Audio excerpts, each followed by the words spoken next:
New Thought Media Network. We are a global broadcast network of positive music, media, and entertainment, inspiring humanity's evolution along the journey of enlightenment and creating a world of love, peace, empowerment, and prosperity for all. New Thought Media Network. Positively inspiring.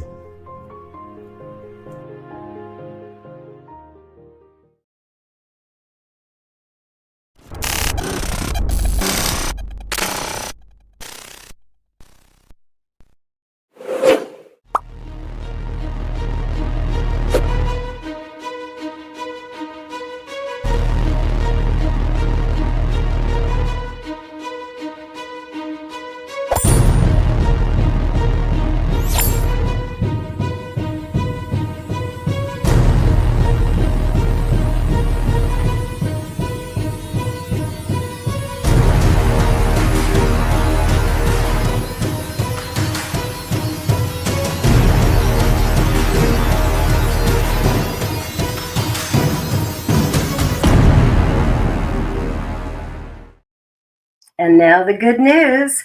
It is Friday afternoon or evening, depending where you are in the world. And I am so delighted. I am Barbara Jean, and I am going to bring you some great news stories tonight. And so get ready, buckle up, and enjoy some good news. This is what we do every Friday here at the New Thought Media Network.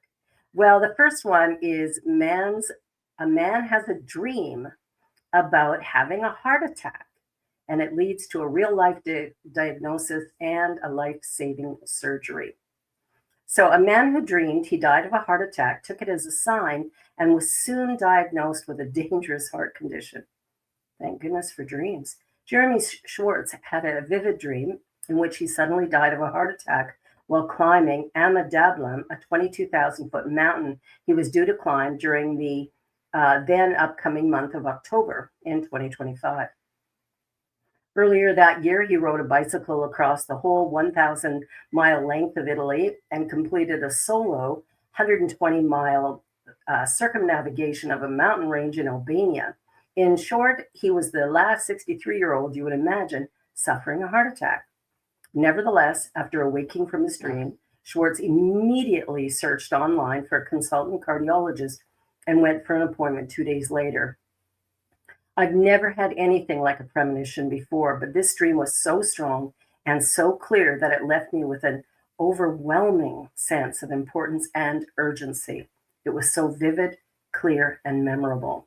Schwartz underwent a heart scan, blood tests, an MRI, CT scan, and an echocardiogram before being told he had an aortic aneurysm, a dangerous weakening and bulging of the aorta that can rupture just a few days before his flight to the mountain in Nepal. He was transferred from the consultant to Cesar Quarto, a cardiac surgeon of the Cleveland Clinic's London location, and successfully underwent the David procedure, an open heart surgery that replaces a diseased aortic root. Schwartz said his diagnosis came as a complete shock. "I am not a tarot card reader or a spiritualist, and I'm not religious," said the former executive turned motivational speaker. "I think my subconscious helped make sure I became aware of something that might otherwise have remained hidden." The 6-hour surgery was completed without complications, and the staff at the Cleveland Clinic got Schwartz walking almost immediately after his surgery. "It's not the first time I've heard a similar story," said Dr. Quarto. "I strongly believe some patients have an eternal alarm bell that starts ringing. Some are able to hear it, and some aren't. I think some of us ignore those warning bells, don't you?" All right, moving along. So our next story, this one's really awesome. I love this. A moving company that offers free moves to domestic violence victims in 8 states, and it's been thousands so far. Getting out of an abusive relationship is vital, yet packing up and moving out is more than daunting. But thanks to Meathead Movers, it's much easier and doesn't cost a dime to leave a spouse or partner behind and start a new future. For 25 years, California's largest independently owned moving company, has been helping end domestic violence in their state by offering their moving services for free to those who need it. Even better, they launched a coalition in 2015 that attracted 8 other moving companies in the United States to join them in their mission. The program they launched, hashtag Move to End DV, has inspired over 200 businesses to pledge free services for domestic violence survivors, from moving to self-storage, and even security companies in 3 California cities that will send a guard during your move. Last year alone, Meathead Movers completed 106 domestic violence-related moves for free, including 8 emergency moves in the cities they serve: San Luis Obispo, Ventura County, Orange County, Fresno, and Bakersfield. Founded by brothers Aaron and Evan Steed, the company is a powerful example of how businesses can create community impact through service. Wow, I love that. Well, we're going to take a short little commercial break here, and then we'll be right back with more good news here on the New Thought Media Network. Don't go away. Come expand your spiritual journey. Join us for Just the Talk, Sundays, 1 p.m. to 6 p.m. Mountain Time. Experience Unity Kitchener and Ottawa. Center for Spiritual Living Midtown. Center for Spiritual Living Denver. Unity of Garden Park. New Thought Philadelphia. The Sunshine Cathedral. Unity of Savannah. And the Om Center for Spiritual Living.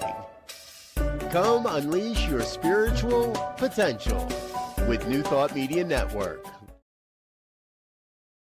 Well, this story is just really, really interesting. A Pennsylvania man finds his neighbor's lost family diamond while on vacation in Florida. Talk about a gem of a story. That's a funny first line. What started as a heartbreaking loss for one Pennsylvania woman turned into a cross-country mystery solved thanks to a jeweler, a Facebook post, and some very observant neighbors. Cindy Ware of Chester County, Pennsylvania, realized a few months ago that the diamond from her ring, a stone passed down through her late husband's family, had vanished. I still don't believe it. It's in my purse now, but I still don't believe it, she said, after being reunited with it. At the time, she had no idea where it could have gone. Meanwhile, hundreds of miles away in Florida, her neighbor, Coleman, made a surprising discovery. While wearing his water shoes on vacation at the beach and by the pool, something unusual caught his eye. Went down there, wore them on the beach, to the pool, and when I saw it in my shoe, I assumed I picked it up in Florida, probably at the pool, Coleman explained. The small stone was lodged perfectly in the sole of his water shoe. He figured it was just a piece of glass or maybe a fake gem, but just to be sure, he stopped by a jeweler in Fort Lauderdale. That's when the story took a turn. He said, yes, it's a diamond from the 50s or 60s, an older cut, nice coloring, and said, this is a good piece of jewelry. Stunned, he shared a photo on Facebook of the diamond sitting in the bottom of his shoe, joking about the strange find. Within minutes, a friend back home in the Kendall Crossroads community in Chester County recognized it as possibly belonging to Cindy. On Valentine's Day, the mystery was confirmed. Cindy believes the stone likely fell out during one of her pool exercise classes. Coleman, who plays water volleyball in the same pool, may have unknowingly stepped on it at just the right angle, embedding it securely in the sole of his shoe. Somehow it stayed there through his entire Florida trip. A diamond in a swimming pool to be found at all is pretty much impossible. Too many things to have happened just right for me to even know where it was or how it was saved on that shoe. Wow, that's an interesting story, don't you think? 1 in a million. Oh, this one is so sweet. She was feeling low on confidence, so her classmates covered her desk in sticky notes. Sometimes the best lessons happen outside the textbook. Joanne Miller, who runs the inspiring social media account Head Over Heels for Teaching, shared a story that will melt your heart. Look at this sweet girl. One of the students had been feeling low on confidence, but her classmates decided to change that. This was 100% their idea, Joanne wrote. Another student led the way and shared his idea with our class, and they all went all in. While she was out of our room, they covered her desk and chair with sticky notes full of truth, kindness, and reminders of who she is. Yeah. The moment of the reveal, priceless. Her classmates, oh dear, her classmates ran to hug the friend who came up with the idea, completely overwhelmed by the love and support from her peers. Joanne reflected on why moments like these matter. When students learn to champion each other, that's the real win. You betcha. No state test can measure this. It's empathy in action. This is what building classroom community is all about. Isn't that beautiful? I'll tell you, kids these days, some of them are truly remarkable. I just love that story. All right, a teacher wins $1 million for turning slums into 800 plus classrooms. A teacher in India who transformed some of the country's most underserved communities into vibrant learning spaces has been awarded one of education's highest honors. Ruby Nagy, a 45-year-old artist, has received the prestigious $1 million Global Teacher Prize, an award launched by the Barclay Foundation in collaboration with UNESCO to recognize educators who have made exceptional contributions to the profession. According to the Global Teacher Prize website, Nagy was selected from 5,000 nominations and applications spanning 139 countries. But her journey didn't begin with a grand plan. Nearly 3 decades ago, a young boy walked into one of her art workshops in Mumbai. And Nagy soon learned that he lived in a slum and couldn't afford to attend school. That moment changed everything. She realized something powerful. Children in marginalized communities were eager to learn. They simply lacked access. And she believed art could be the bridge. Through her nonprofit organization, the Rubel Nagy Art Foundation, she began taking education directly into underserved areas. My mouth doesn't want to work. Over the years, her foundation has established more than 800 learning centers across India in over 100 underserved communities and villages. Instead of traditional classrooms alone, these centers use art-based learning to simplify complex subjects and spark curiosity. Learning can happen anywhere. You just have to make it interesting, as she said. Today, what started with one child's unexpected visit has grown into a nationwide movement, bringing education to thousands of young people who might otherwise have gone without it. And she's not slowing down. With the $1 million prize, Nagy hopes to expand her foundation's initiatives to even more communities across India. That is brilliant work. That is absolutely brilliant work. Uh, yeah, we here in North America have no idea about what it can be like in those slums, and it's really, yeah, it's really a little bit frightening for sure. All right, our next story. Okay, so I laughed so hard when I saw this when I was watching the Olympics. But meet Nazgul, the dog who crashed an Olympic ski race and nearly won. Athletes weren't the only ones racing for glory this week. In the middle of a cross-country ski event in Lago di Tesero, an unexpected competitor burst onto the home stretch, a 2-year-old dog named Nazgul. The determined pup had apparently had enough of being left behind. A stubborn but very sweet Czechoslovakian wolf dog managed to break free from his doghouse at a nearby B&B and made a run straight onto the course right as skiers were heading toward the finish line. Croatian skier Tena Hedzek, 21, was one of the athletes who suddenly found herself sharing the track. I was like, am I hallucinating? She said later. The Olympics even snapped a photo finish of Nazgul crossing the line, a moment that quickly lit up social media around the world. One commenter joked, I love that they got a photo finish of the dog crossing the line. Another added, releasing the hounds on cross-country skiers would certainly spice up the contest. That dog looks a little bit like my dog. That is amazing. Okay, well, here's a really unusual story.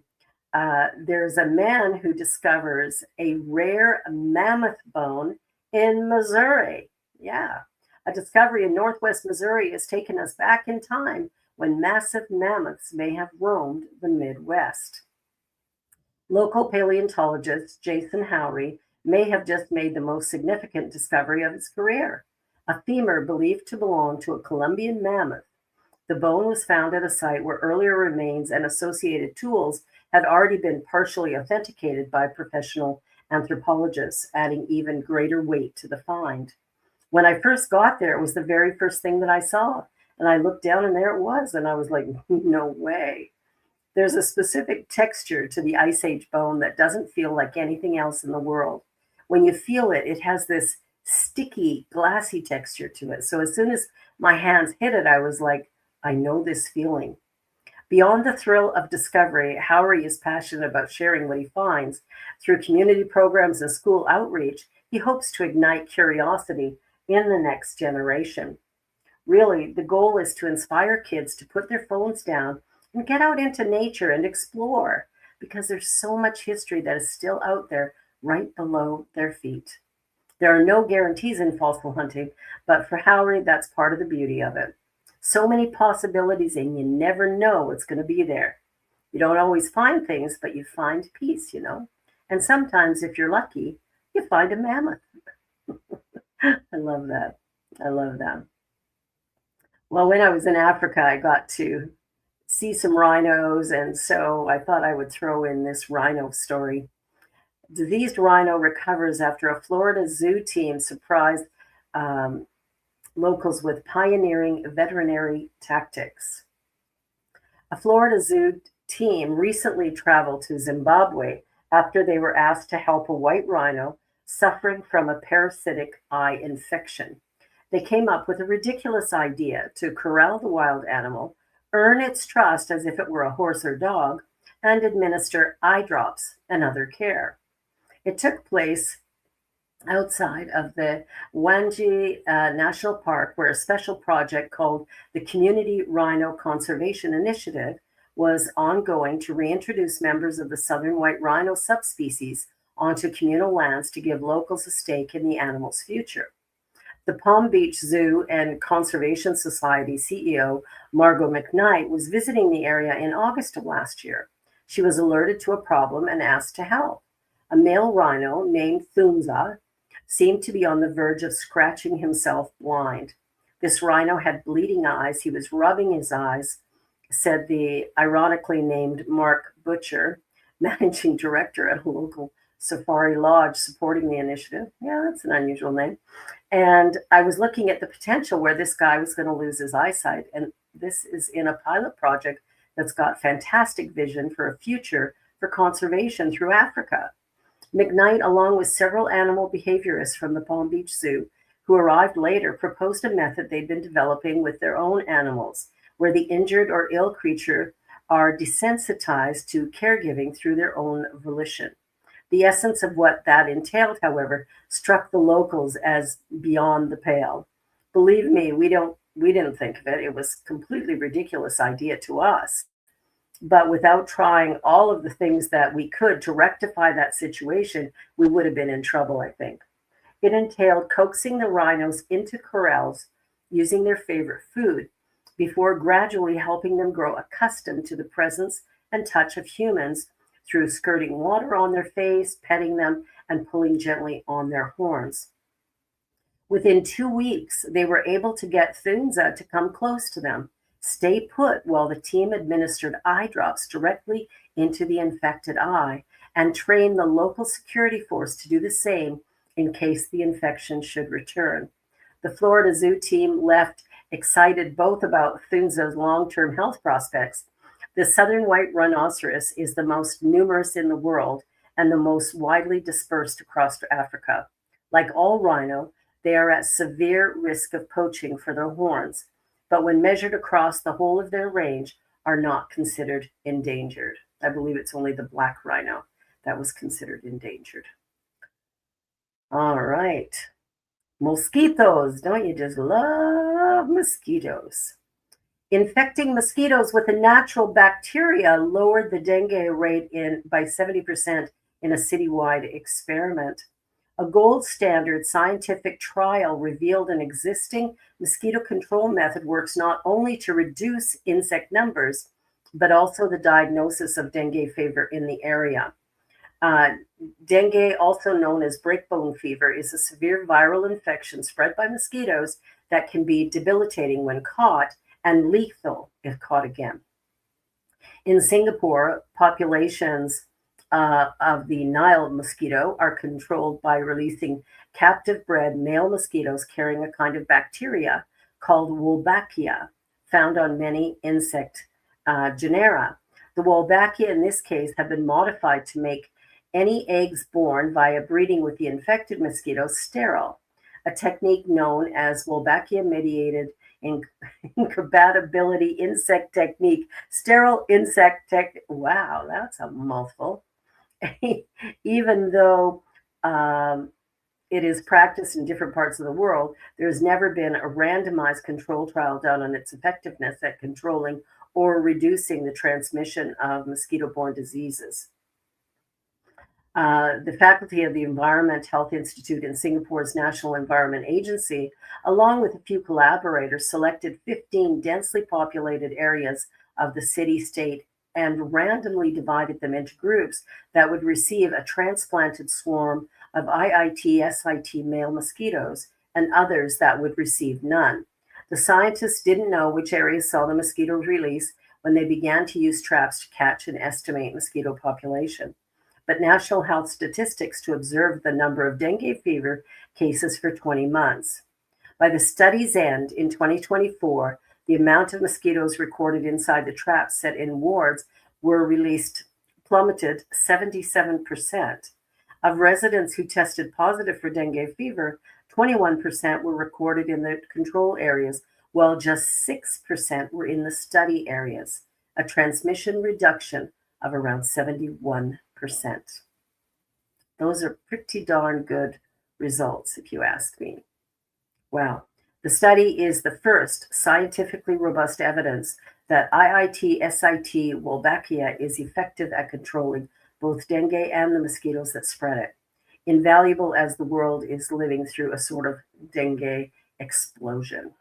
So that is really good news for this Friday. All right, Mardi Gras, get ready for a party. Oh, what a mess.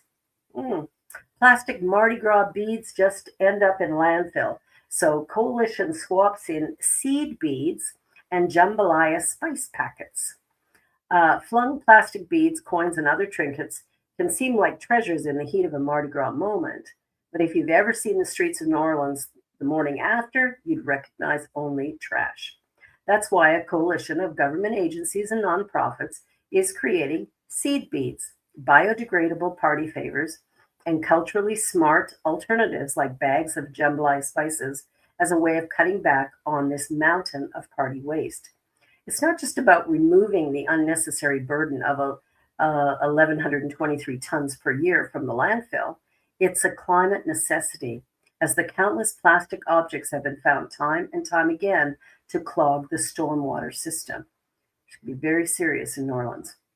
It's been 22 years since Hurricane Katrina caused one of America's largest and most destructive weather-related disasters, and anything that impedes the city's drainage capacity is considered far more than inconvenience.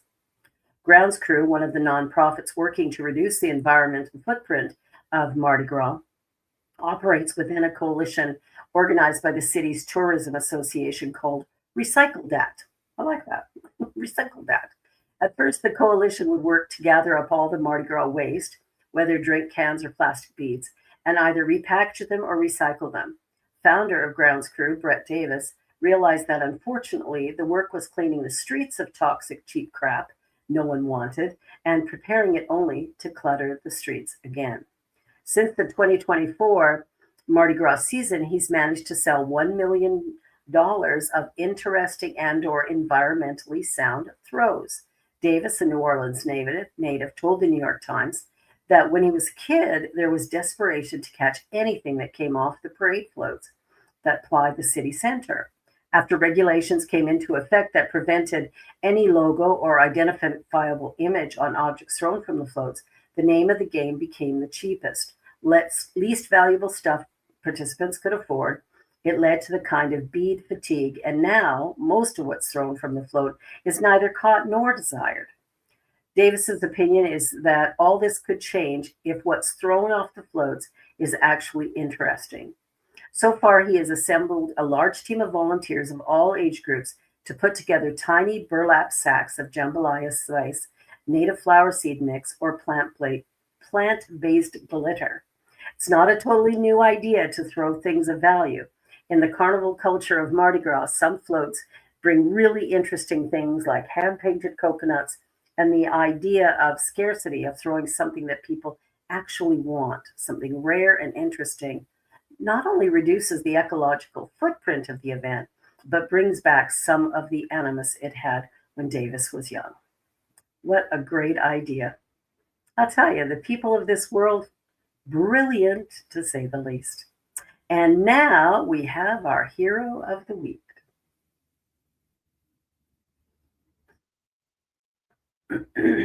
I wasn't going to let that baby die. Man jumps into a frigid Lake Michigan after a stroller blows in. When seconds matter and a baby's life was on the line, one man didn't hesitate, even though he says he doesn't know how to swim. That was brave. According to reporting by ABC 7 Chicago, a gust of wind sent a stroller carrying an 8-month-old girl rolling straight into Lake Michigan at Belmont Harbor on Wednesday afternoon. Multiple witnesses immediately sprang into action. One of them was Leo Cundiff, who says he doesn't even swim. I see a stroller getting blown into the lake and a lady screaming. The baby's mother could only watch in horror. I can tell she was too panicked to do anything. So I was like, I guess I'm jumping in. I wasn't going to let that baby die. That's crazy. Without hesitation, he dove into Lake Michigan, which remains dangerously cold despite warmer air temperatures this week. Her kid could have been gone, he said. Cundiff later spoke from his hospital bed, where he was being monitored overnight for his heart and after the rescue. I'm just glad the stroller was up, not face down, he said. The baby dipped under a couple of times, but I was able to keep her up, and she was breathing and crying when we got her out. Other witnesses helped pull him safely back onto dry land. Chicago police said the girl was taken to Lurie Children's Hospital for observation and was listed in good condition. Well, how's that for good news on this Friday night, February the 27th? We're at the end of the month. We're coming close to the end of winter. I'm getting excited about that. Spring is around the corner, hopefully. I did not see what was that little guy? I can't remember him.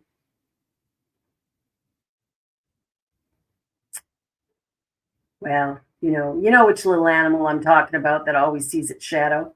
I don't know why I can't remember the name all of a sudden. Anyway, I want to thank you all for being here tonight. I want to just say, there's more good news to come. We're here every week bringing you something wonderful for 30 minutes on a Friday night. Just a beautiful way to go into your weekend. So stay strong, stay healthy, and stay happy, because life is worth living, and living it fully. You're watching And Now the Good News here on the New Thought Media Network. Be sure to like, share, and subscribe. And by the way, we are a not-for-profit. So to make sure this program continues, be sure to send a donation to ntmedia.org by just going to the website and clicking the donate link. Thank you for watching, and we'll see you again next time. More good news to come. Bye for now.